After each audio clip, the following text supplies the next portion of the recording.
about Form 471 right now. The disappointing sort of part of this presentation is that I don't have a real, I don't have a real form to show you. I do have a draft of the Form 471 in the binder. I think it's at tab 10.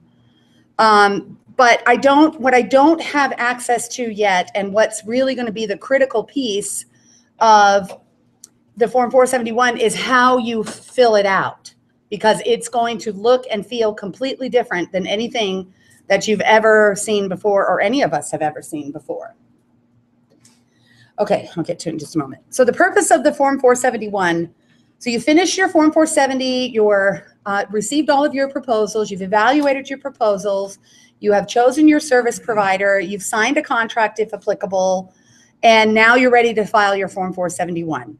So the 471 says, here is the service provider we've chosen to provide these types of services to these entities at these addresses, and this is how much it's going to cost. Please approve us. Essentially, that's sort of a, Cliff's Notes view. What's a little different about this year's Form 470 is some of the data that's being collected on the Form 470. What's different about this year's Form 471 is some of the data that's being collected. It's different than it's been in the past, and it is significantly more robust than it's been in the past.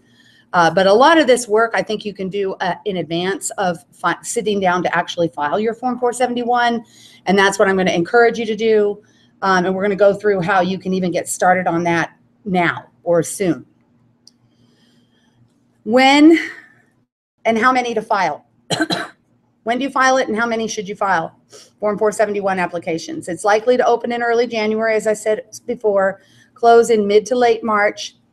Do not miss this deadline. The closing of the Form 471 window is one of the most unforgiving deadlines in the program. You must get that application at least submitted by the close of the window. You can file a single Form 471 for all of your Category 1 requests.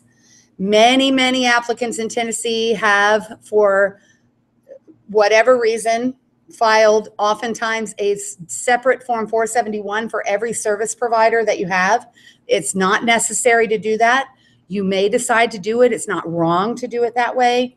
But as I said earlier, the more forms you file, the more deadlines you have to track, because many of the subsequent deadlines, the post-commitment deadlines, are driven by dates associated with funding of your applications and that sort of thing. So they're not necessarily set in stone. So if you are filing multiple Form 471s, you'll be tracking multiple deadlines. If you are planning, as I said earlier as well, if you're planning to file for mobile broadband services, and you really want to go down that road, I would highly recommend you put that on its own application, because it will be subject to cost effectiveness review. You don't want to hold up your whole application. In the past, USAC has been unable, even though they said they could, they've been unable to decide on some funding requests on an application and not decide on others. And so if you have an application that's been filed where any one of the funding requests, if you have multiple, are sort of subject to some kind of special review or some other delay, then the whole application is kind of held up. That will not be the case going forward. The new system will allow USAC a lot more flexibility and agility to make decisions on some funding requests and not on others. So if that's been the reasoning why you've not filed, a lesser number of Form 471s in the past, don't let that stop you going forward, but keep those cellular mobile broadband plans on their own 471 if you're going to file for it. Unlike the past, you will not be allowed to file any Category 2 funding requests on the same application as a Category 1 funding request. In the past, that was always, you were always cautioned against doing that, but you could still do it. The new system is smart enough to not allow you to do that. So that's really a very good thing, because you don't want to pollute those applications. Remember that for category 2, all your requests can go on a single Form 471 because you're not having different discounts by school site. So you're not going to have different applications with different discounts. Your applications are going to have the same discounts. You'll hear me say this 12 times before the presentation is over. Offline templates are coming that will be available to then upload a lot of the information that's being requested on Form 471. You'll be able to upload it so you can sort of complete it offline in a template format and then load it right into your Form 471. Is that for your item 21 information? It'll be item 21, it'll be block 4, it'll be block 5. So there'll be a lot of data that you can do. We think that's what we're hearing. We were hoping to have had templates by the end of October, which is why I pushed my training to November, but they're still not available. So new online 471 format. There's those of you who have ever experienced the yellow screen of death when your application timed out on you. That timeout period has really been extended, and the form will recognize whether there have been any keystrokes at all on your computer before it will start your 25-minute clock. If you have no keystrokes for 25 minutes, it will give you a warning that says in 5 minutes we're going to shut down this application. However, it will save all of your work to that point before it shuts you down. So that's a huge improvement over what we've dealt with in the past. Huge. A much more modern interface. The form navigation arrows at the top, they're called chevrons. I don't know if you guys are, I feel like super like a programmer almost. There's chevrons at the top that have arrows pointing this way to move you through the form. So you've got your contact information, then you've got your discount calculations, then you've got your request funding, and then you've got your certifications. So those are sort of the 4 main sections of the application that will be accessible via those chevrons. So you don't have to remember that discount calculations are in block 4 and funding requests are in block 5 and certifications are in block 6. You don't have to remember that anymore. It makes much more logical sense. Since the form will use what's called progressive disclosure, depending on questions answered or the answers to certain questions, that will predicate some of the additional information that's asked so that you are not asked information that is irrelevant to your application. Huge improvement, gigantic improvement. Error messages and help information is written in clearer language. That was actually a requirement of the 7th report and order, the E-rate 2.0 order. One of the edicts of the FCC was that the E-rate language be presented, the E-rate program be presented in clear language instead of in E-rate, which is not always as clear. The item 21 attachments are not really attachments anymore. Item 21 data will be entered into block 5 as part of that funding request. So unlike the past, when you would go and you would say, submit your application, and then you would go to your online item 21 attachment section, or you would send your item 21s as an attachment, you will not be able to even complete the form until you have finished filling out the detail associated with the funding request. There are a lot more questions. Fill in the blank. Not quite fill in the blank. The templates are coming. Have you said that before? Yes, that's number 2. I'll probably say it like at least 10 more times. It's not exactly fill in the blank for the item 21 data, but it should be fairly straightforward. Should be being the operative word. But you can't like upload an invoice or something like that. No. No. That used to be okay. If you were doing an attachment, that's not going to work anymore. So there's a lot more questions asked and data collected. There's a lot of wide area network and internet survey questions. Contract renewal questions, they will physically ask you, how many years is your contract? Are there any extensions available? If so, what, how many years could the total contract be?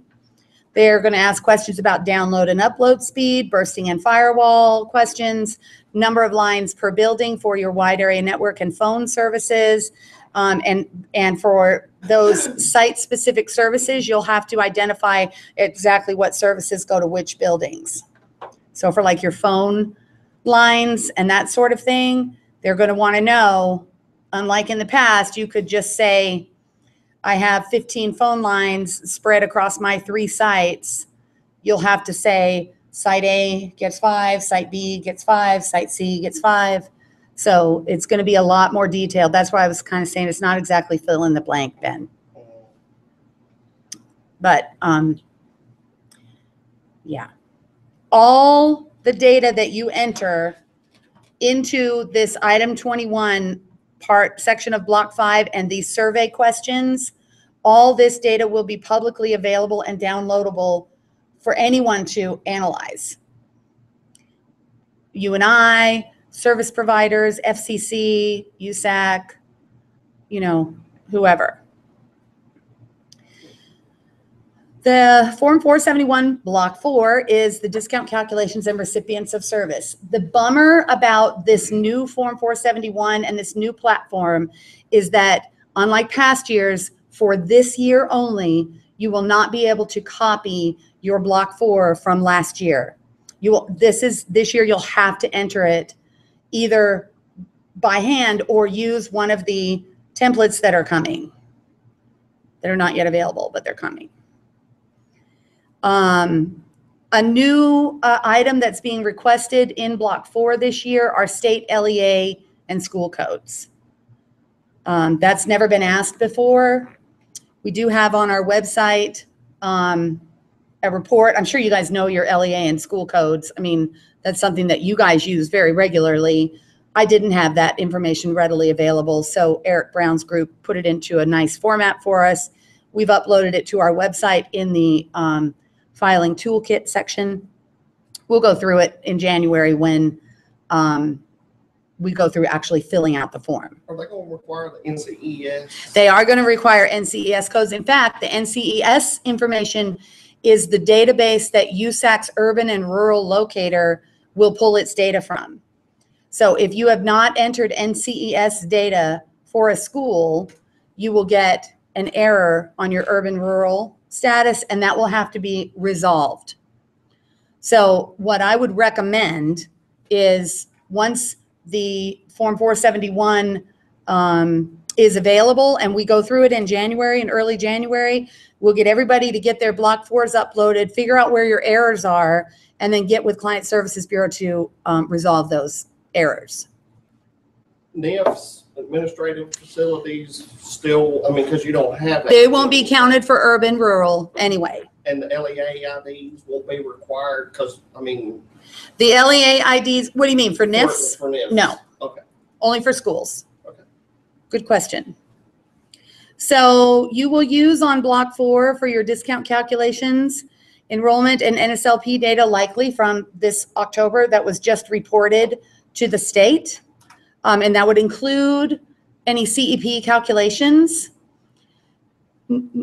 On Block 4 itself, there is a drop down for each site asking whether or not the NSLP calculation for that site is a CEP calculation, or is it an NSLP calculation, or is it a survey calculation?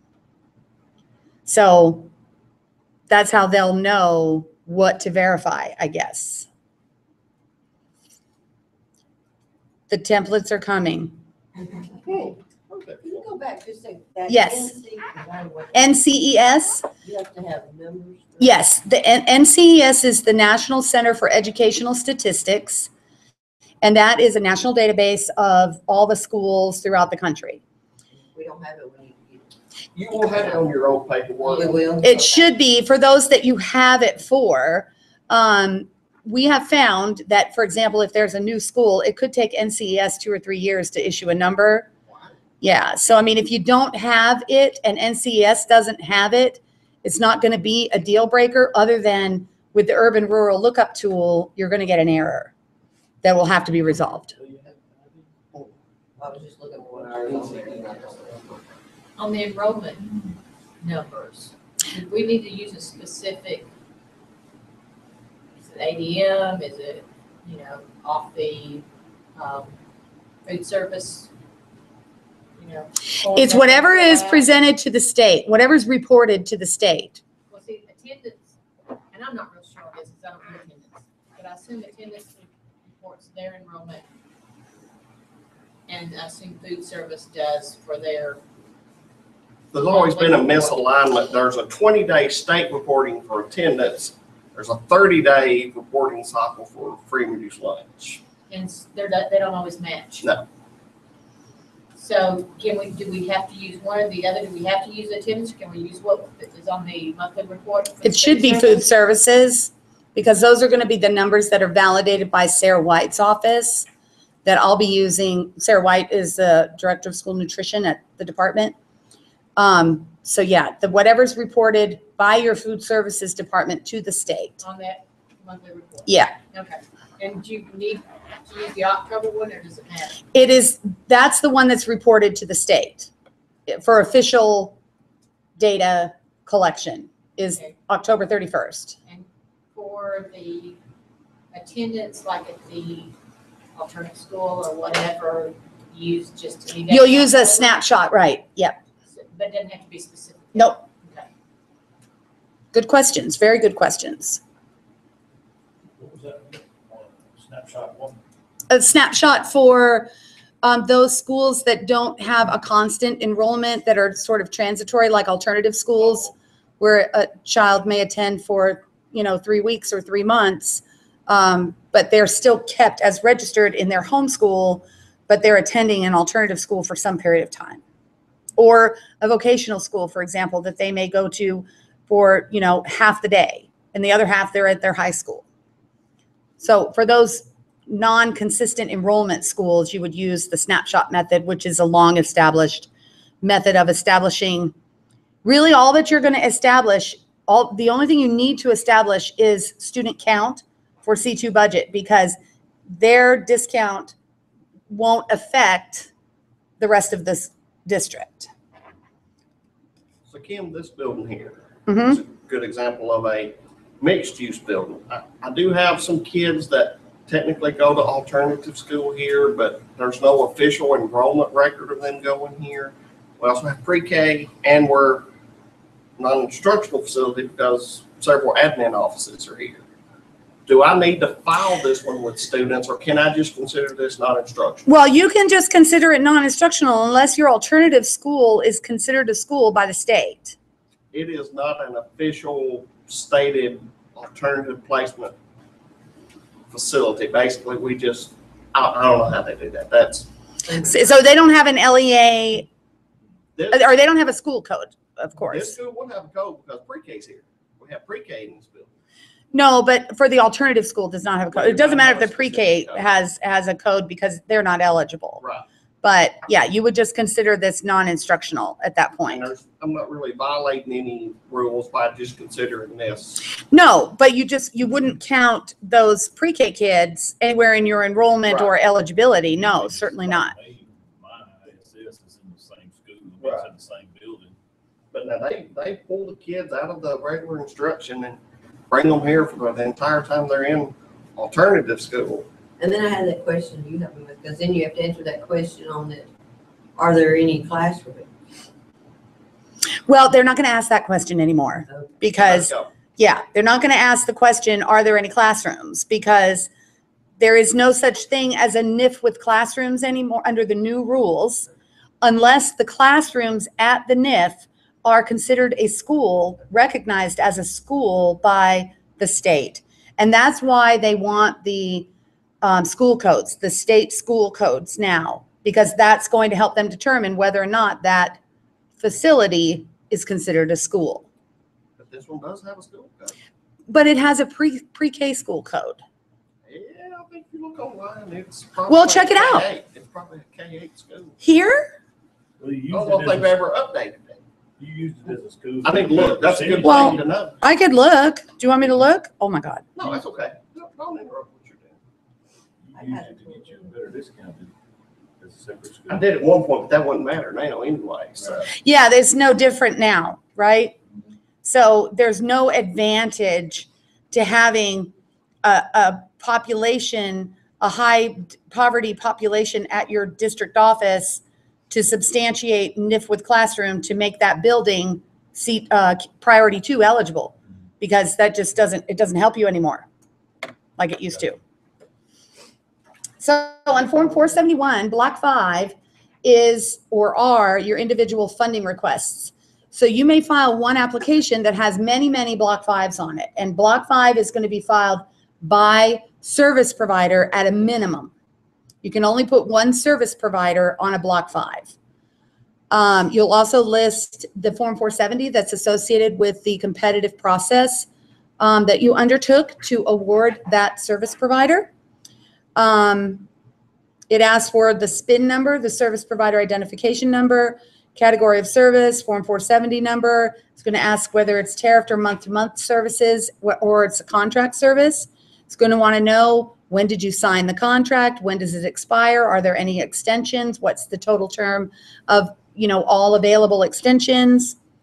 It's going to ask you for the pre-discount amount of service, pre-discount amount for service, I should say, or for the products that you're purchasing, whatever that is. It's going to ask you which entities are receiving the service. It could be all. And it's going to ask broadband upload and download speeds and number of lines per building. When you get one of these forms, it's coming. You will send us an example. Yes, I'm going to send you an example. I promise. As soon as I get the templates, I'm going to fiddle around with them and, see how they work. And then I'll get them out. If I can explain them well, I'll get them out. Or you might have to wait till January training when I can go through them, because that's the only thing we're really going to do in January is Form 471. And we're going to be looking at the templates. We're going to be looking at the form itself. Yeah, mostly about just Form 471, and then any other questions that might come up. But that's why we're knocking this out now. So the item 21 on Block 5 is where that is the line of Block 5 that would generate your item 21 attachments. So now you're actually going to provide descriptions of the actual services, and it's embedded in the application itself, which is really good in many regards, because over the last few years you've been required to get your item 21 submitted by the close of the window, or your funding was in jeopardy. So you're not going to have that additional worry, about meeting another deadline. You aren't going to be able to finish the form until you finish your item 21. The templates are coming. Yeah. Did you hear that before? Have you?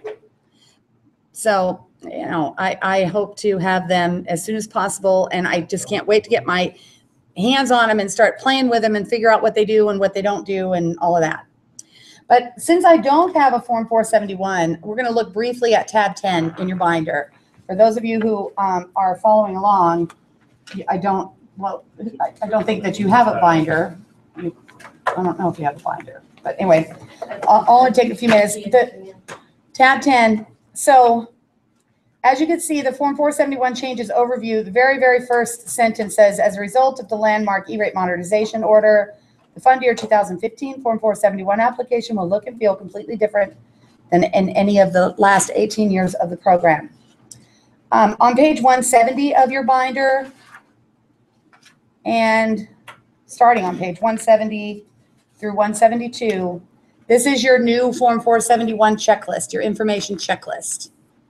Next page. Oh no, you got it, Ben. So this is all the stuff that you're really going to need to have in order to file your Form 471. Much of it is you already collected this data, but remember, you can't just copy last year's Block 4 So you'll want to spend some time in advance, as soon as those templates are available, to get your information uploaded offline and collect this data so you're not running around like a chicken with your head cut off, you know, with 3 days left in the window. We just don't want that happening. As an aside, starting on page 174 through 183, these are all the data elements that are in the new Form 471. And you can see in the comments, some of the stuff, it says, you know, what we know, whether some of the information will be pre-populated, whether there'll be a drop-down menu for you. You know, my colleagues and I who work on this binder, we were really in such a quandary as to what to provide to you, considering we can't do comprehensive training on this right now. So we thought this might be helpful. If it's not, ignore it. But, you know, if you want something to help you fall asleep, you can take this to bed with you and read the data fields in item 21. I mean, in the whole Form 471. So on page 184, this is probably the most important part that I want to talk to y'all about. This is your connectivity survey prep sheet for Form 471. So it's actually page 184, and then it goes a bit onto page 185. So these questions will be asked. For school districts, what is the speed of your school district for internet access? One of those three options.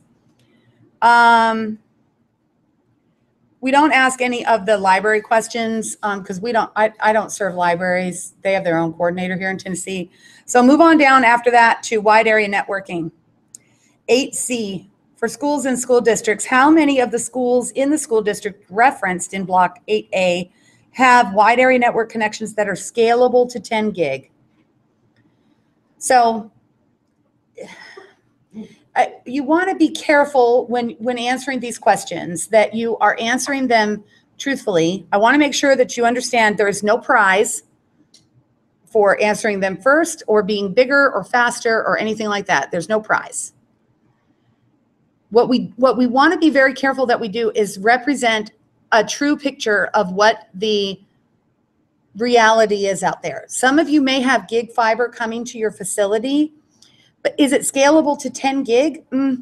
I guess you could say yes, but it would require purchase or installation by your service provider of additional equipment.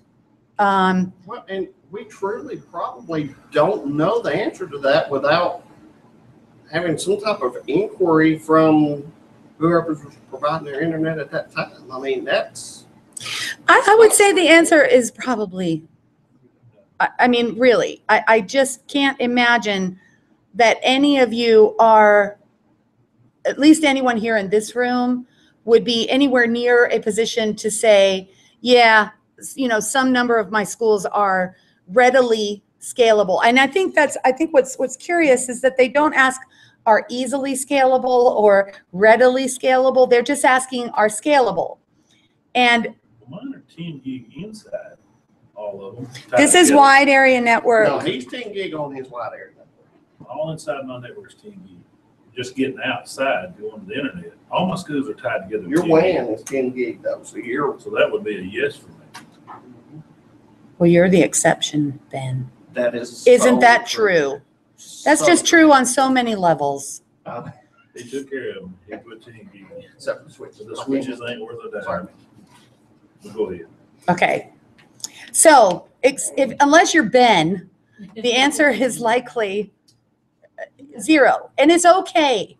I think the point of this discussion is to let you know that it's okay. There's no right or wrong answer here. You just need to accurately represent the circumstances in your district.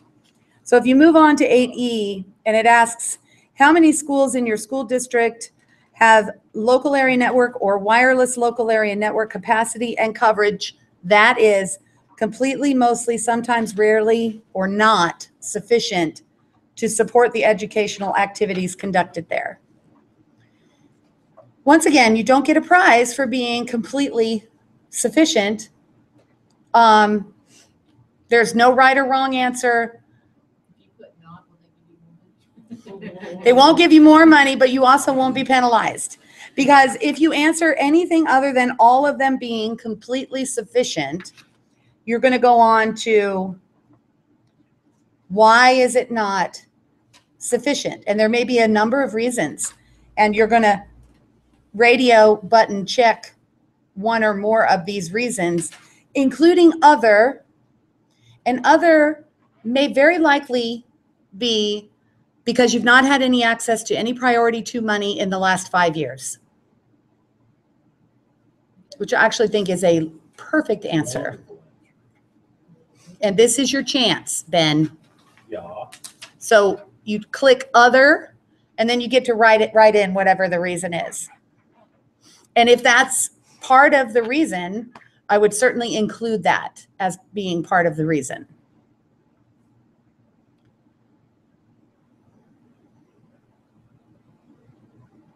And again, you can answer, one or more. Equipment too costly, installation too costly. Those are probably, those are probably 2 things that are applicable. Inadequate LAN services and internal networks and wiring, that's probably also another reason why you've got, you don't have enough capacity in the classroom. So the moral of this story is to present an accurate, reasonable, realistic picture of the state of your networks. You're not going to get a prize if, you look like a superstar, but you're also not going to be penalized if, yours is a little disappointing. You won't be penalized. Oh, there it is. Any questions on that? Because that's really all I have to say on Form 471 until January.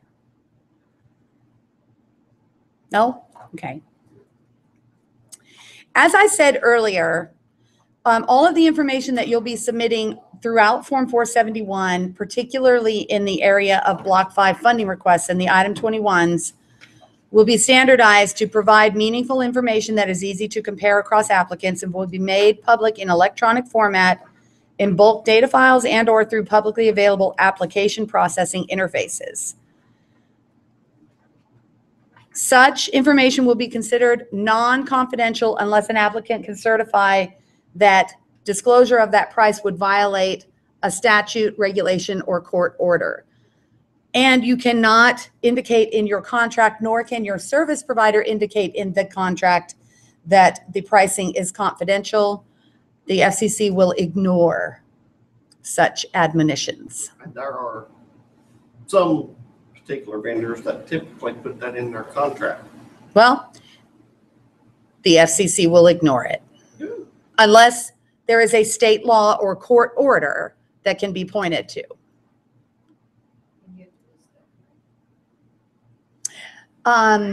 Yeah, they would want to see that if you were to impose that exception.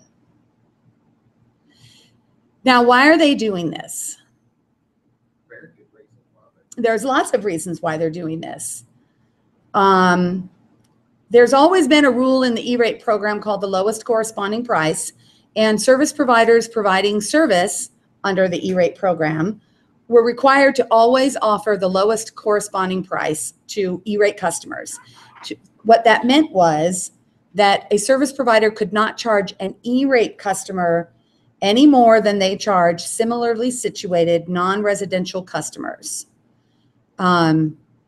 Because as I think we were talking a little bit at break, that, there have been service providers over the years that have maybe inflated the price to K-12 because they know that K-12 is going to get some help to pay their bills.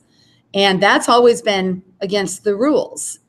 The FCC has not to date really spent a lot of time enforcing that, but they are stepping up enforcement of LCP.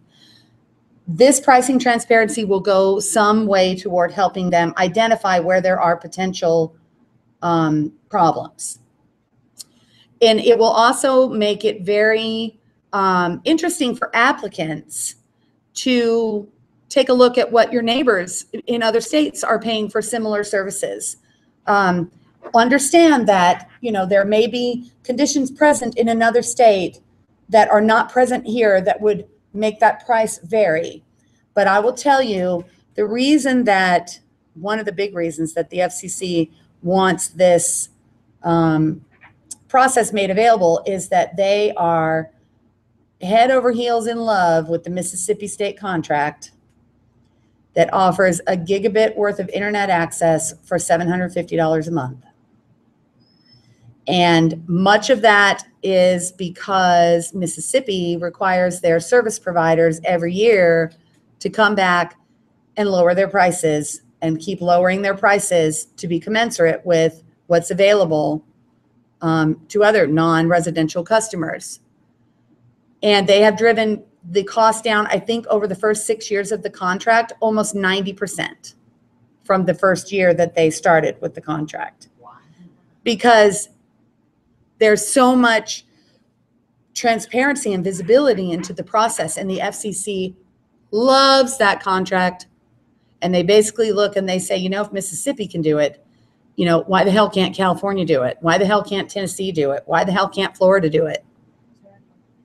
So this is going to, I think the FCC is thinking on some level, they'd never say this out loud, but they're looking, I think, to sort of maybe publicly shame service providers into lowering their prices once, you know, applicants can see what they're charging, you know, District A versus District B, or if they're in one state and another state and the prices are really, really different, it'll be curious.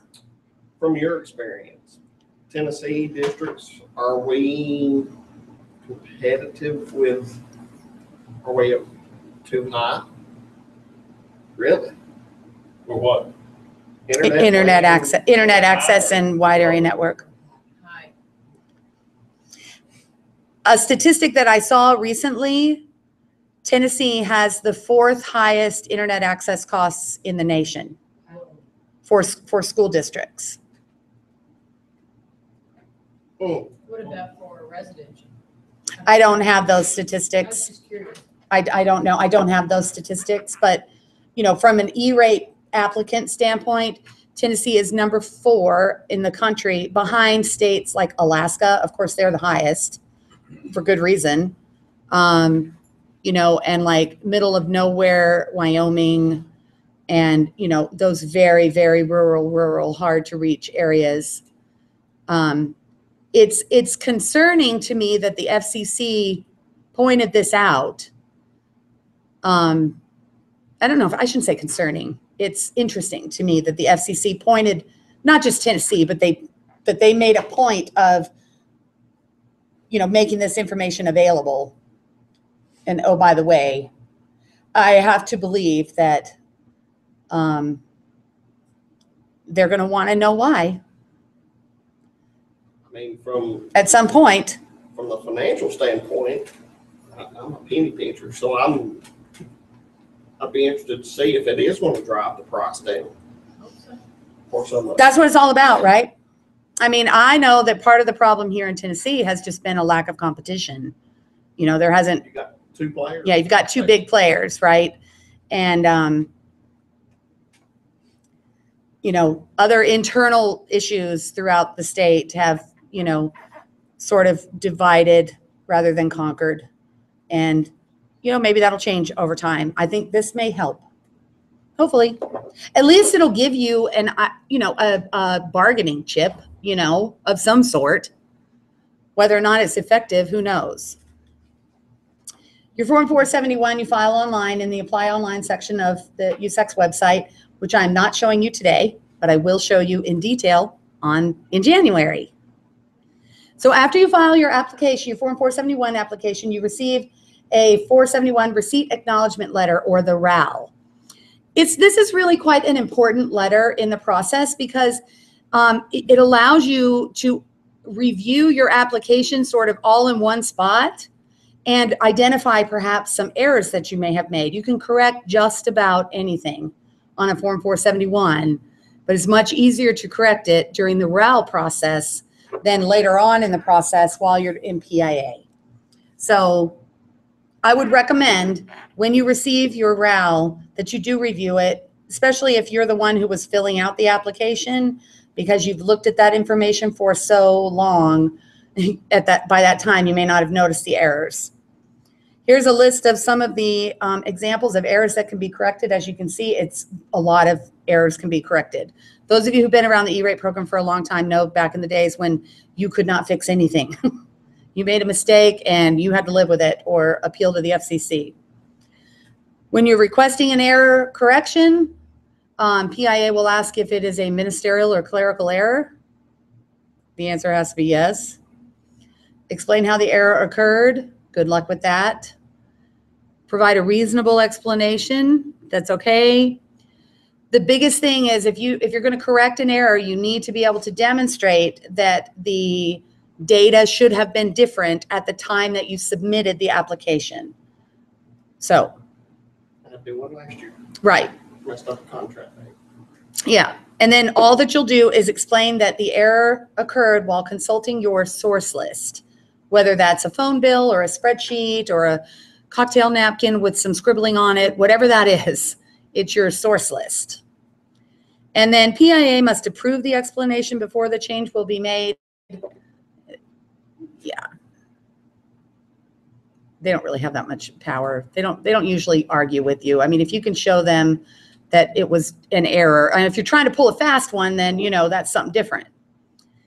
Okay, any questions on Form 471, Item 21, or ministerial or clerical errors? Next step, application review and PIA, Program Integrity Assurance Review.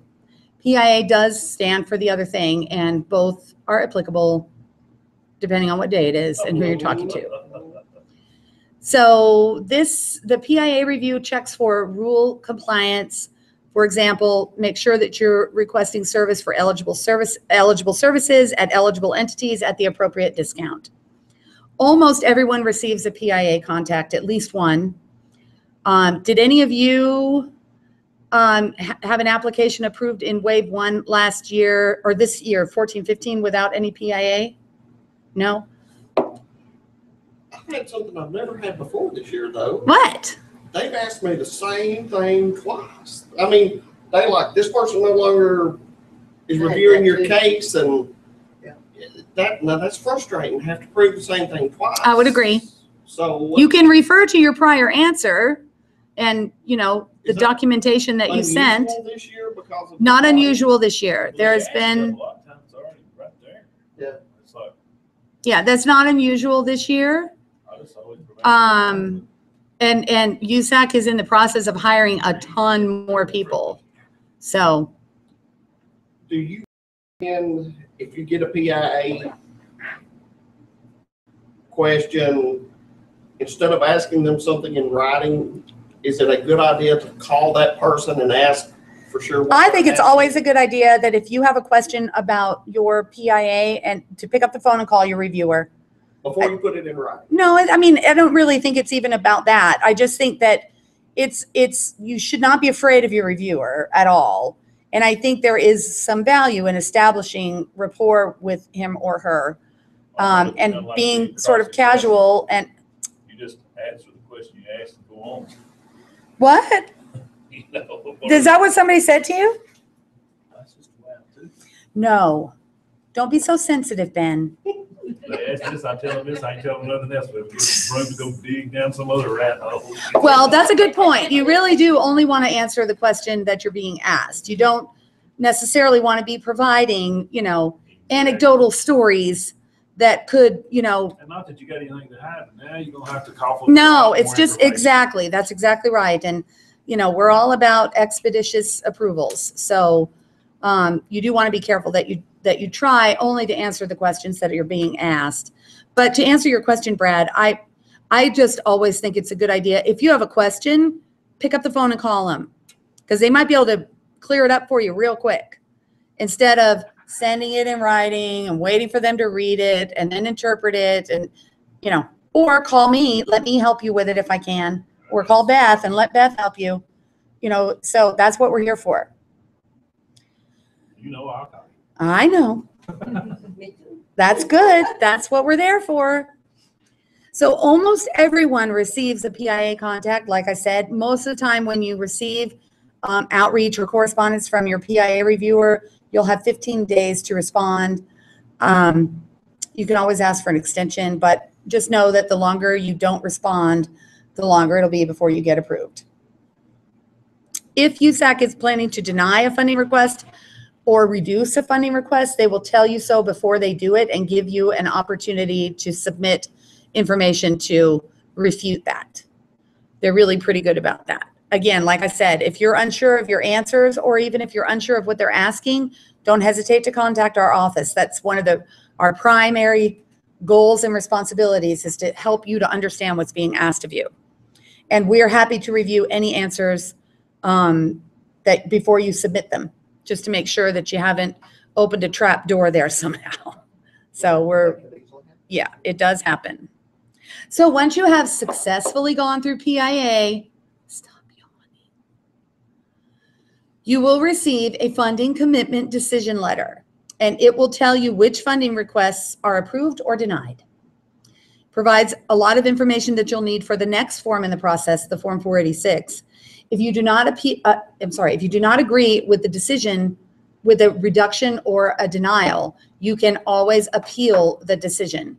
You must do so within 60 days. You must appeal to the SLD. Actually, you must appeal to the SLD first anyway, regardless, unless you know that you are requesting a waiver or a policy issue. And you really should always appeal unless you know that, it's totally legit that they reduced it.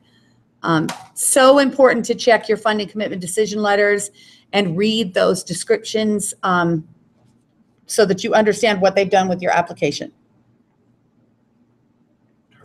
Form 486. What time is it? 1:30? Okay, I just want to make sure I'm keeping track of time. Form 486. The purpose of the Form 486 is to tell USAC, thank you very much for approving us. Our services have begun or will begin on this date. For recurring services, it's typically July 1st. For non-recurring services, such as a Category 2, formerly known as Priority 2 project, that may be some other random date after July 1st that you didn't start the project until you knew that you got funded or whatever. So, however, the deadline for posting your Form 486 is predicated on one of two dates, either the date of your funding commitment decision letter or the start of services, whichever is later. So, for example, if you received your funding commitment decision letter on May 5th, well in advance of July 1st starting date, your deadline to file your 486 is 120 days from July 1st, because that's the latter date. However, if you received your funding commitment decision letter on August 1st, your services began back on July 1st, your deadline would be 120 days from August 1st, because August 1st is the latter of the two dates. You can file this online. You can certify it online if you have a PIN. USAC will mail a copy of the Form 486 and the letter to you and to the vendor once it has been certified. If you're late filing your Form 486, depending on what period we're at in the funding year, the penalty for a late Form 486 can be very, very, very great. Don't miss your 486s. Beth sends out on Monday morning, she sends out a Form 486 report every week, and the same people are on it every week in pink, turning into red. And that means that your deadline is approaching very quickly and you need to get your 486 filed. I would just recommend, almost without exception, that upon receipt of your funding commitment decision letter, particularly for Category 1 services and Priority 1 services, that you immediately file your Form 486, like the same day. Don't set it aside and think, oh, I'll get to that next week. Because I swear, next week turns into next month, which turns into 3 months, which then you're late after 120 days. After 4 months you've had, and so many people still file it late. So Don't wait. Yes, So- Brad. If you've not been funded for 3 years, some of our applications built Yeah. that up. So we still have to file 486, Mhm. which to me it seems kind of odd. It's kind of an oxymoron, I guess, because you've done expended all that service 3 years ago, but you still have to file that 486. With the right form 480, with the right start date for that year. Yeah, you have to. be And very we will careful. also talk about the invoicing deadline that's associated with those applications that are on hold for years and years. Your deadlines will all like come at once. Mm-hmm. Yay. Yeah, it's gonna be good times. Mhm. Good times. When you file your Form 486, one of the other things you're certifying to is SIPA compliance. If you're receiving discounts on internet access or Priority 2 or Category 2, you are required to maintain SIPA compliance. We've talked about SIPA compliance many times over the years. I'm not going to spend too much time on it. If you're only filing for discounts on telecommunication services, you are not required to certify to SIPA compliance. In your SIPA compliance, you are certifying that you are educating minors about inappropriate online behavior and cyberbullying awareness and response. If you should be doing this at least annually, and documentation should be kept that it is being performed. I don't know what that documentation looks like because I don't know how you're doing it, but some documentation to prove that you are administering the education required will be required as part of your audit documentation. You should also have a notice of a public hearing or public meeting, such as a school board meeting where your SIPA policy was considered and then subsequently adopted. If you do not have record of the public notice or public hearing, go as soon as you get back to your district and make yourself a public notice or public meeting and discuss your SIPA policy again and make that part of your documentation. I think just about everybody in the state is in pretty good shape because I really hammered on this. You might not know, Diane. I don't know. I would check with your board office because it's tied to your internet safety policy, which is a board adopted policy.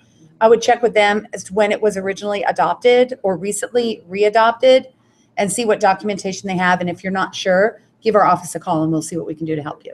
Only have to do that one time. Yes, you should only have to do that one time as far as having the public notice or public hearing, but I would recommend that you have a copy of that piece of paper in every year's documentation for your E-rate because it's one piece of paper. And I don't know why auditors love that piece of paper so much, but they do. And it's not that, you're necessarily going to have a finding because if you're compliant in practice and all you're doing is missing the piece of paper, it's just one of those things that if you can have it available, it's just a whole set of questions that you don't even have to deal with.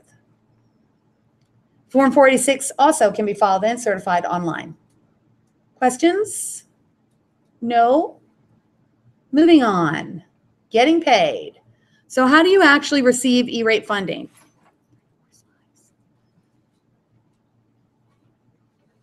You have to actually invoice for it. It doesn't just show up.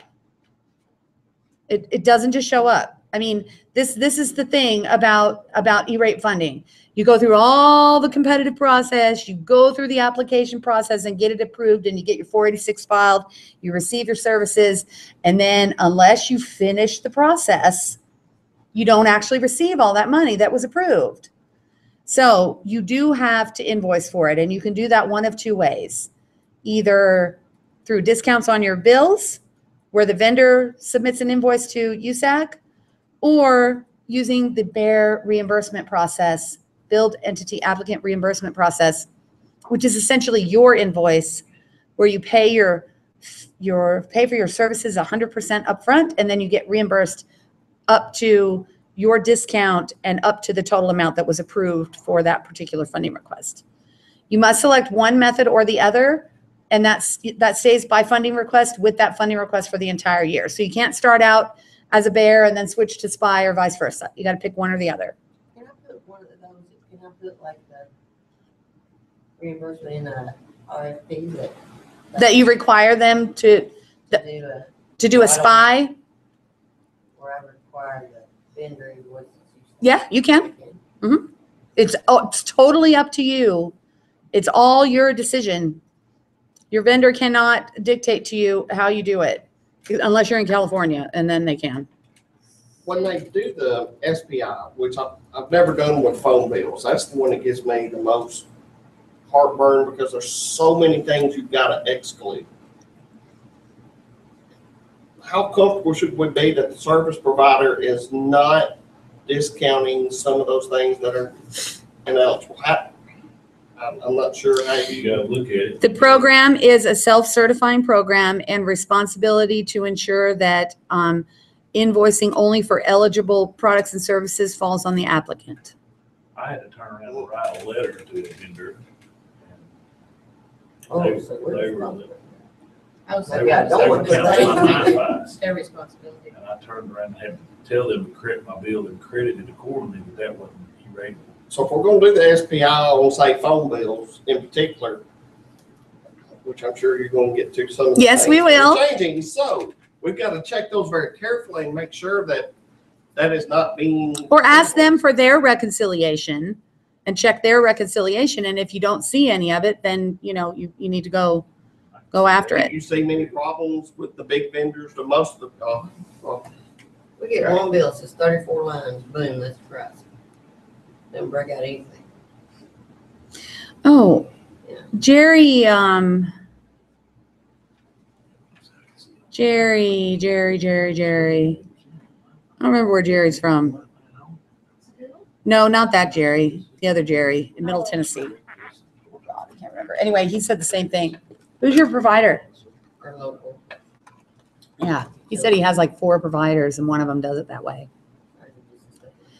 Well, Every month, that's one. yeah. one line. that may or may not suffice in the future. We'll just have to see. I mean, it is what it is, right? Know that if you do want discounted bills, the service provider may have some additional forms for you to complete before they'll be able to initiate those discounts. Like, what numbers do you want them applied to and that sort of thing. On this one, they had to do a separate account number. It was all under one account, and they did a different account number to carve that one out. It wasn't eligible. Oh, yeah, that's good. That's a good way. Better for, really. Well, okay. You want my personal opinion? I think Bear is better. And the reason for twofold. Number one, you always have to budget the whole amount of your bill, right? So if there's ever a problem with your E-rate funding for whatever reason, you don't sort of find yourself in a shortfall. Secondly, when you receive those Bear checks, they do not have to be used to offset that expense. You could put them into an account to build up money for match for C2, or, you know, whatever the case may be. There is no requirement from the E-rate program that those Bear checks be used for anything specific. So that's why I like Bear. I know it's kind of a little more responsibility on you, the applicant's shoulders. However, I think you still have that responsibility even if you're using SPI. And if you're using SPI and the service provider is wrong, it's still your responsibility. If you're using SPI and your budgeting people see, oh, you budgeted $10,000 and you really only needed $2,000, we're going to take that $8,000 and we're going to use it somewhere else because you don't need it. That is just bad budgeting. And I see it happen all the time. So that's my recommendation. My preference, I should say. My preference as an applicant, I prefer Bear. But it's not always the best choice for everyone. So if you're using SPI, the discounts appear on your bill. The service provider submits the invoice to USAC after providing the discounts on your bill. Applicants do nothing except make sure they are receiving the discounts they deserve on bills, which is a big thing.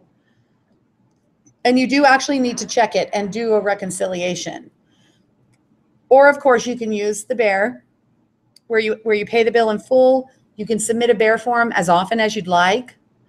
You can submit them daily or weekly or monthly, or I wouldn't recommend that. I would recommend at a minimum twice a year, like every 6 months, just to keep everybody sort of together and that you're not putting everything at risk if for some reason something goes horribly wrong with one of the 6 months.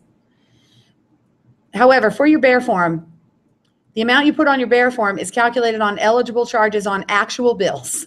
You don't just put down the total amount that you were approved for, which I have seen thousands of applicants in my time do that. Thousands of applicants in my career. I've seen just say, well, we were approved for $100,000. We only paid $9, but I'm going to apply for $100. And back in the early days of the program, they didn't have as many checks like they do now. And yeah, it was pretty crazy, Wild West times back then. You have to subtract ineligible charges. That is one of the, again, another cornerstone and tenet of the program is that the program only discounts eligible charges at eligible locations. What is the deadline for submitting a bear form or for your service provider to submit a SPI? For recurring services are typically going to be your category 1 services, telephones and internet access, cellular services, that sort of thing. And it's also recurring services is going to include basic maintenance of internal connections. Those services must be received in the funding year between July 1 and June 30. No extensions on delivery. So the deadline for submitting the bear or the SPI is 120 days from June 30th, which is the last date to receive service, which makes that deadline October 28th. So that deadline for 2013, 2014, and in some instances, 2012, 2013, just passed on October 28th. And we sent out a nice little reminder email to tell you guys, hey, these are some funding requests that look like there might still be money left on them. If you need to submit a bear, you need to get rolling on it. I know that reminded Ben, because Ben was madly filing bear forms on the last day. So good. Your bear forms. You were filing your bear forms. I know. Oh my God. Okay, well, we can help you if you call us. But anyway, so that deadline just passed. If you have a bear form that was submitted that you have not received a decision on, I would recommend at this point, because this is one of the changes in the new program, that this invoice deadline is really hard and fast. It didn't used to be. It used to be a very floaty deadline. This one's really become very hard and fast. If you submitted a bear form, you have not received a decision on that bear form yet, that you submit, I recommend you submit an invoice deadline extension request. Do that like tomorrow.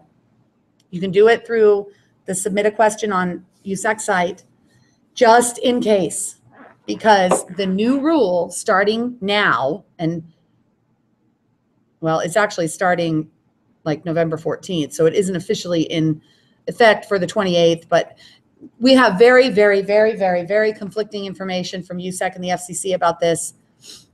I had a situation with Lisa Berry in Alcoa, and I know she won't mind me telling this story, but she submitted a bear form, and on her bear form, she got a bear review, and she had some ineligible charges that needed to be removed. It was about $2,000. And rather than, even though she agreed to them removing the charges, rather than USAC adjusting the bear form down, they rejected it and wanted her to submit a new one with the correct amount. And so she didn't have a bear form submitted by the deadline because it was rejected. So we had her submit an invoice deadline extension request and go ahead and submit the bear again, just to kind of cover herself. So moral of this story is, going forward, don't wait till the last day to file your bear. Try to give yourself at least a couple of weeks. How long do they have? I know my deadline is October 28th. How long does the service provider have? October 28th. It's the same. It's an invoice deadline, whether it's So a if they service don't provider do it, invoice, I Yep. lose that money. or you request an extension on their behalf, Mm. and then call them up and say, what the hell? Let's go. What I did is I was running down, you guys running close, and so I did mine, turned it in, and then I called both carriers and I told them. Sign it.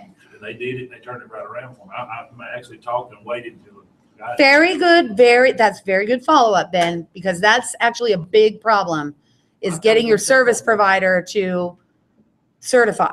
I gotta go check on one. I got a enrollment academy, I think, that may not have. Yeah, check on it. And if they haven't certified it yet, just request a deadline extension. You know, it will be granted one time automatically. I mean, not automatically, but if you ask for it, you will get it one time, 120-day extension. Yeah, I wouldn't push it anymore. So as you know, SLD approves the bear, sends the approval letter to vendor and to you. Then curiously, the SLD sends the check to the vendor, who then sends the check to you for the bear form. It's kind of I screwy. thought that was changing. I thought they were gonna send it directly to us now. Beginning in fund year 2016, Oh, okay. if you Sorry. jumping ahead, Ben's jumping ahead. That's good that you're paying attention. That's good. I'm really pleased. All bears will be submitted online. No vendor approvals will be required, and all payments will be sent directly from USAC to the school or library. Yay. That being said, in order to accept those payments, you must be able to accept payments electronically. So if you're not sure if your treasury or whoever, I don't know who, Financial department. yeah, your financial department can accept EFTs, you might want to check that out and get that situated before 2016 so that, you know, you're ready to go. You can file bears online or via paper, but starting in 2017, everything's going to be online, including bears. They'll be required. As Brad was discussing earlier, it is critical that you remove the any ineligible charges that may be present on your phone bills. What are the ineligible charges? Here's a kind of a short list. These are pretty typical charges that are considered ineligible for discounts. There may be others too. If you're not sure, we've seen a lot of phone bills in our time. You can send us a copy of your phone bill and we can help you sort through that. Know that it may not always be just readily apparent, you know, on page 1 of your bill that all of these things are listed.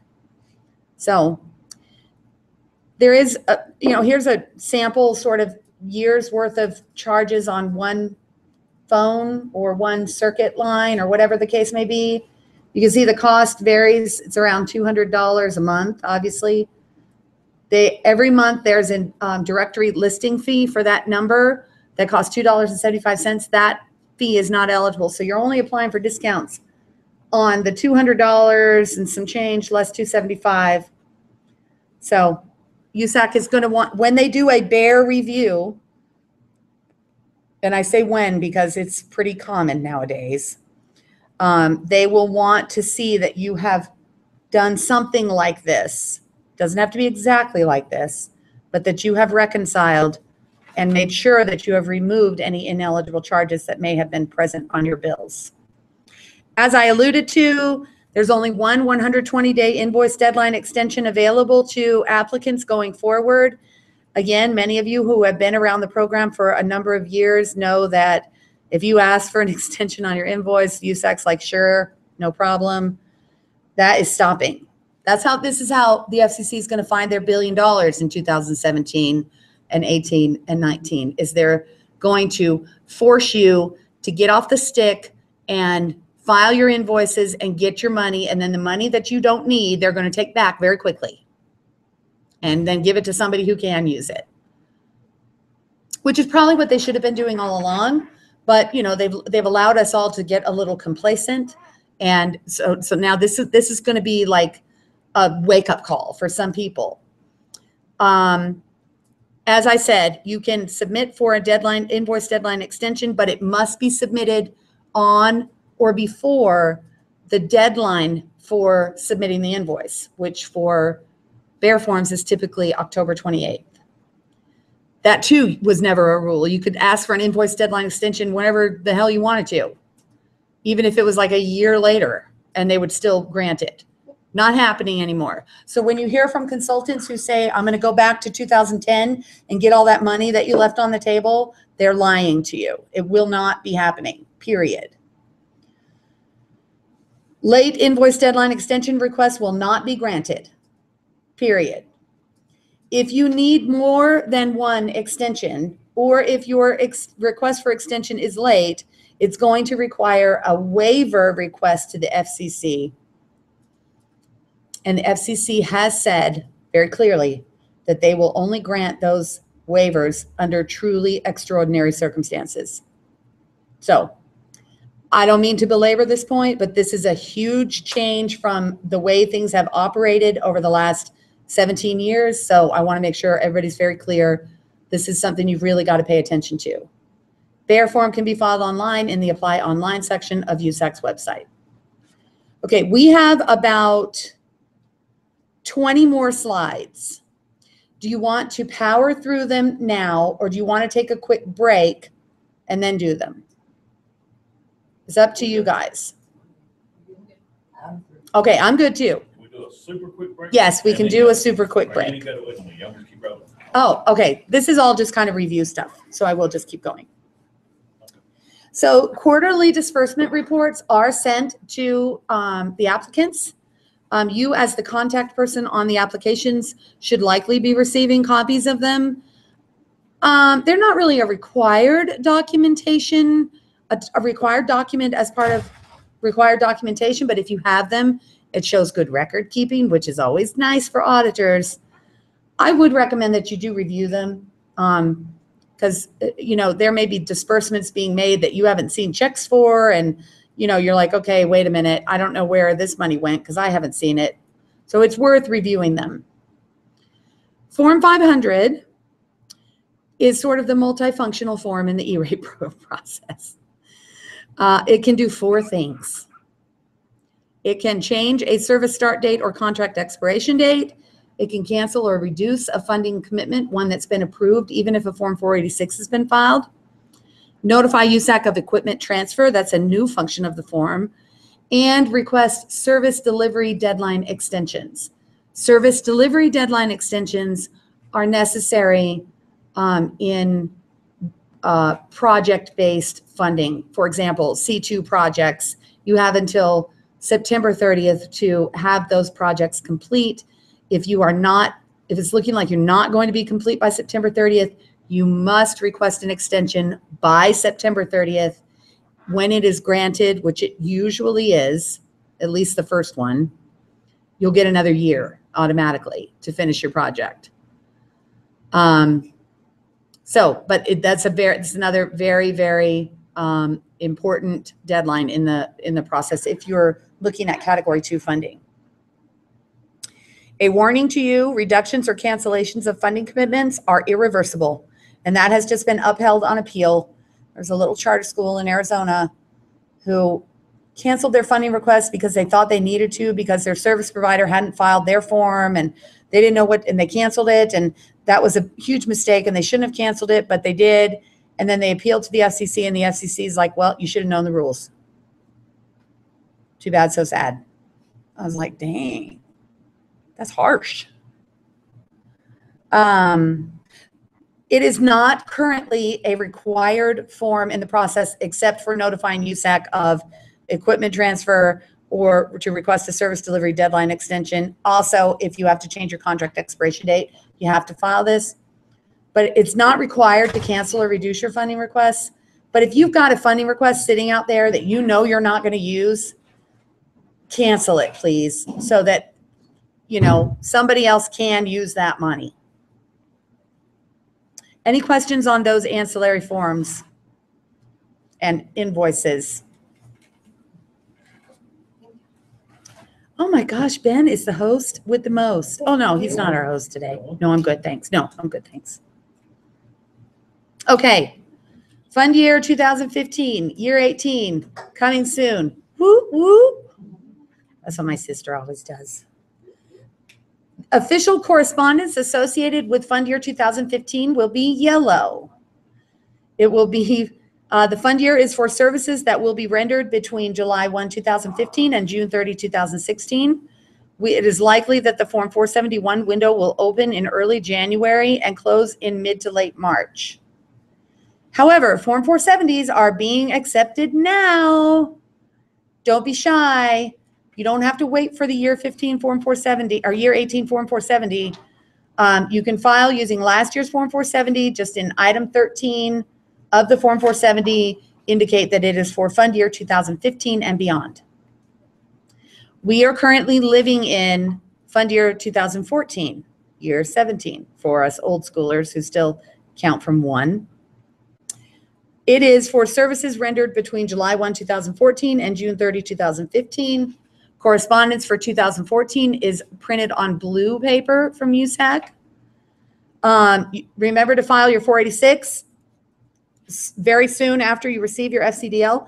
Most of the funding requests in Tennessee, except for those that are kind of hung up on in the big mess, are funded. I mean, there shouldn't be many of you out there waiting on funding commitment decision letters for fund year 2014.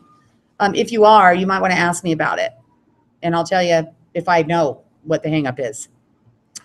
If you are deciding that you'd like to have SPY discounts used, you want to use the service provider invoice, you probably want to let your service provider know that as soon as possible. Fund year 2013 is not over yet unless you've received reimbursement for all of your, or you've invoiced for all of your approved funding. This was for services rendered July 1, 2013 through June 30, 2014. So this is the year that just closed a few months ago. We're living in 2014, 2015, and we're planning for 15, 16. So you've got really 3 active years at any given time. You got a lot of E-rate balls in the air. Fund year 2013 correspondence was pink. Those are the only 3 colors USAC has. Pink, yellow, and pink, blue, and yellow. So next year, 15, 16 will be yellow. 16, 17 will be pink because they'll start all over again. So I'm glad they don't have any other colors. As I said earlier, the deadline for submitting bears or SPYs was October 28th, 2014. If you got your bear submitted, you haven't heard yet on it, I would recommend you go back to your desk and request an invoice deadline extension. Just in case you get a 0 funded bear, you've got an invoice deadline extension request on the books. If you need help or questions, just call my office and somebody will walk you through it. Deadline for submitting invoices for non-recurring services would be January 28, 2015. That's really going to be only applicable for those priority 2, really those priority 2 funding requests that were approved for back in like 2012, 11, 12. That may have been extended because there's been no category 2 priority 2 money approved for the last 2 years. Any questions about what's due when? I think we should be pretty clear. Okay, these are some post-commitment processes that you do need to be aware of that are available to you. You can change service providers. There are 2 types of what they call spin changes. There's a corrective spin change, which just essentially means you put in the wrong spin because you just made an error. Those are very easy to do. They can be done pre and post commitment. Pre-commitment is prior to receipt of a funding commitment decision letter. Post-commitment is after receipt of the funding commitment decision letter. And then there are operational spin changes when you're actually switching vendors. Now, this can be a little tricky. It can only be done post-commitment, and it can only be done for a legitimate reason, like breach of contract or something like that. We'll get into it a little bit more. What you can also do is choose to split a funding request, meaning you have service provider A who provided service for part of the funding year and service provider B who provided service for another part of the funding year. You can still get funding for both service providers, but you can't get more funding than what was approved originally for the single service provider. So a legitimate reason for a spin change is not simply because somebody else has a lower price. That seems a little crazy when you think about it. You're like, what? You mean they wouldn't let us change if we can get a cheaper price? The answer would be no. They would not let you change just to get a different price because that would essentially circumvent the whole competitive bidding process.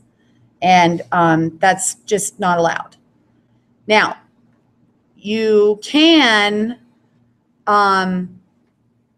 change service providers for a breach of contract, an inability to perform, a service provider goes bankrupt, and that happens more often than I'd like to realize. It's very sad. However, if you need to do an operational spin change, you must select the next highest point scorer in your original evaluation. Unless you had only one service provider, and then that service provider becomes unable to complete the project, and then you can reach out to someone else and find someone else to do it. But if you have more than one service provider who participated in the original process, you have to go to number 2. PINs are still available. As you mentioned, Brad, currently the process for receiving a PIN, if you don't have one, is to sign a paper certification of either Form 470, 471, or Form 486.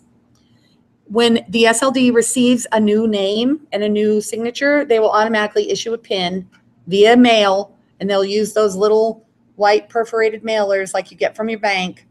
So let your new person know to be looking for that in the mail, because they often get misplaced. The PIN may then be used to certify 470, 471, 486, and bear forms. However, do not let the first form that your new person signs be a bear form, because if that's the case, they'll get a bear PIN, and a bear PIN only works for bears. So let your new person sign one of the official forms, the three what we call official forms, rather than a bear form as the first. Applicants are required to pay their non-discounted share. That cannot be waived by the vendor. It cannot be provided via a grant from the vendor. The funding for your non-discounted share must be in your budget in the year in which the services are to be received and the funds are to be expended.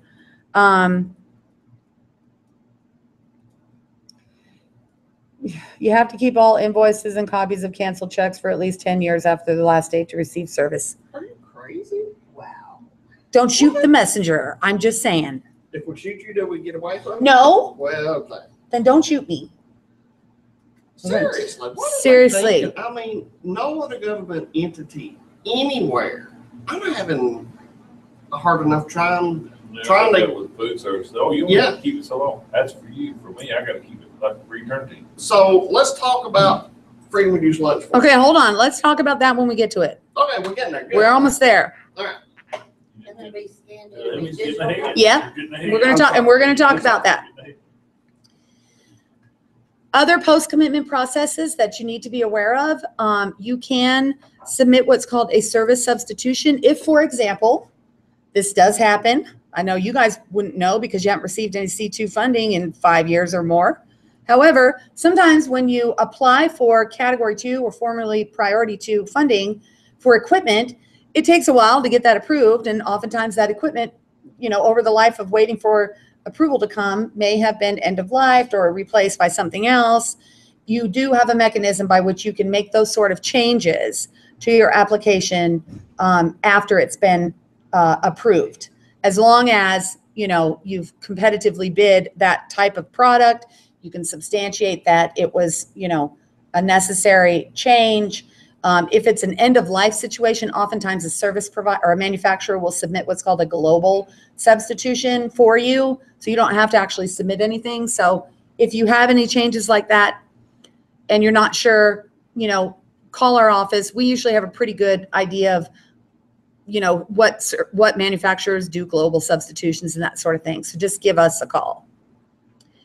To your earlier question earlier this morning, Brad, E-rate funded equipment must still remain at the approved site for a minimum of 3 years after installation. After that 3 years, it can be moved to another eligible location, but documentation must be retained describing the transfer. If for whatever reason, whether permanently or temporarily, the school in which the equipment was located is closed, within that 3-year period, you must notify USAC of where the equipment went to. If it is after the 3 years, you can move it, but you don't have to notify USAC. And you must keep documentation regarding the transfer for 5 years. from the date of the transfer. We do not know if the 10 years applies to this. We don't think it does. After 5 years, equipment may be disposed of or sold. And that was a welcome change back in 2010. The FCC clarified that.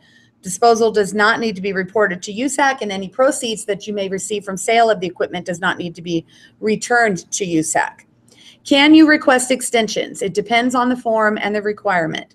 You cannot request an extension on Form 470 or Form 471 or Form 486. However, for Form 486, if USAC sees a funding request with no Form 486, and they would have expected to see a Form 486 filed, they will send you a warning letter. It'll come on the same color paper as everything else for that particular funding year. So for the current year that we're in, the paper is blue. If you have a Form 486 that looks like it might be late, you'll get this letter that says, important warning about Form 486 or no Form 486 present. Don't ignore the letter. They're giving you essentially a 20-day amnesty to get your Form 486 filed just like it was not late. So don't ignore that. Can you request an extension on Form 472, Bear? Yes. You can also request an extension on Form 474, SPY. Yes, but only one, unless you go to the FCC. Can you request a service delivery extension on recurring services? No. They must be delivered by June 30th, and that includes maintenance. Service delivery extension on non-recurring services, yes, but that extension must be requested no later than September 30th, which is the default deadline for which those should be, services should be delivered. And can you request an extension on PIA inquiries? Yes, and most of the time you'll get it, and sometimes you won't. Electronic filing requirement for forms. So by 2017, all forms submitted to USAC and all notifications sent by USAC will be required to be filed electronically as of 2017-18. Some, but not all forms may be required to be electronically submitted in 2015 and 2016. We know that in 2015, I believe everything has to be submitted electronically, but you can still certify on paper.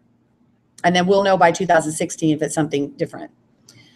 Obviously, USAC is undergoing a massive IT modernization process. So it should be pretty good when it's all done, one would hope. New rule, all appeals except for requests of waiver of FCC rules must first be filed with USAC. I don't know why this rule is, but it is. I don't have an answer as to why. It says that it's considered a streamlining measure, but I don't know. Well, I guess we'll see. The DRT, data retrieval tool, is always available on USAC's site for you guys to review your, where you're at in your process. The new improved USAC system should allow for my portal, my E-rate portal or something. Is going to be much more user-friendly for you guys. It's going to be great, really. What should always be on your mind? There it is, baby. The document retention requirement has been expanded from 5 years to 10 years from the last date to receive service or service delivery deadline, whichever is later. For multi-year contracts, contract documentation and bids must be kept from 10 years from the last date of service under the contract. So for example, if you were to go out to bid now for a 5-year contract that'll start July 1st, 2015, you would be keeping the documentation that you start creating now until 2030. Is that right? Yeah. 2030. How old am I going to be? I will not be doing I don't E-rate. think I'll be doing E-rate then either. I don't know. I'll be like 75. God, I hope I'm retired by then. Anyway, so shoot, we don't have to deal with this. No, I'm just kidding. So, what? That's a military term, that DRT. Oh, DRT is? Dead right there. Dead right It's a there. military term. Oh, that's funny. Well, it's kind of funny. It's Veterans Day. veterans. Happy To Veterans Day Appreciate to their our service. veterans. Okay, so anyway, yes, to answer your question, Diane, electronic record storage is absolutely permissible. Okay, so what I'm gonna do for y'all, this is what I'm gonna do for y'all, because I know you're gonna talk about your food services, and I get it. And I promise you, I have been fighting that uphill battle for you for 2 years now. I truly have. I finally got Catriona to put it in writing, that I got Sarah White to say, oh crap, I probably should let everybody know, and I don't think she has. So I know that you guys are, fighting with your food services people who are like, well, we only have to keep it for 3 years, right? And I know, I get it. So if that stuff is gone, what do I do? Really, I'm in that situation right now. If the free and reduced lunch forms themselves, is that a mandatory requirement as long as it was put into the software? Do we have In the audits that have been performed in the past, they have wanted to see the physical applications. Okay, but look, this is what I'm going to do for you. So let's talk offline sort of about what to do. But I am going to contact TSBA and see what I can do about getting them to amend their suggested board policies with regard to document retention to align with these rules, because it's not just food services. It's Right. contracting stuff. It's phone bills. It's everything. And even the check, so if we're doing a bear method, Yeah, and you want to get a Even the copy of the monthly check. checks, Mhm. and we don't even get copies of the checks. I know. It's all electronic. Right. So there has been a push of late, another petition for reconsideration about this 10-year thing. And some pretty powerful organizations have said, FCC, we're not sure that you've really proven your case. You stood on the False Claims Act, and that's why you wanted this 10-year thing. But, Supreme Court has already ruled that the False Claims Act does not apply to E-rate. So why are you doing this? And they haven't really made a case for it. There may be a change, but this is where we're at right now. I just And- don't know that I was aware that canceled checks and everything. I thought Everything. Maybe our, Yeah, I think Contracts like that we just sign. our records We that don't show get where how we document it. How we came Yeah. up with those numbers, but not actual check stuff How and can all you that. do that if you don't have one? Well, and that's, I guess what you'll have to do, and I talked to some people in Middle Tennessee, up in Murfreesboro about this. Check with your bank or your finance people to find out how long are those records kept by the bank. And if it's less than 10 years, we probably have a problem. If it's not less than 10 years, then as long as you have a way to identify what checks paid what bills, you can present that to the auditors, and then they may say, okay, show me this, and this check. And then you order those when they ask for it. That's the best I can give you. That's kind of a redundant information. You sent in your stuff, you applied for it, they approved it, everything's it. They know they sent AT&T to send you a check. They knew all that. Now you're gonna have to have a copy of the check, and they've got a trail showing that you got a check. You have to have a check, a copy of the check that shows you paid your bills, Oh, okay. that even you though, paid your like, bills. And they can set, Well, how would you? we print out of our local government, it says, here's the invoice number, here's the check number, here's the amount. That is not good enough. No, they want to see the endorsement on the back to show that it was actually cashed by the service provider, because you're required to pay your undiscounted share. That just makes you want to cuss. Every month bill. Yeah. I know.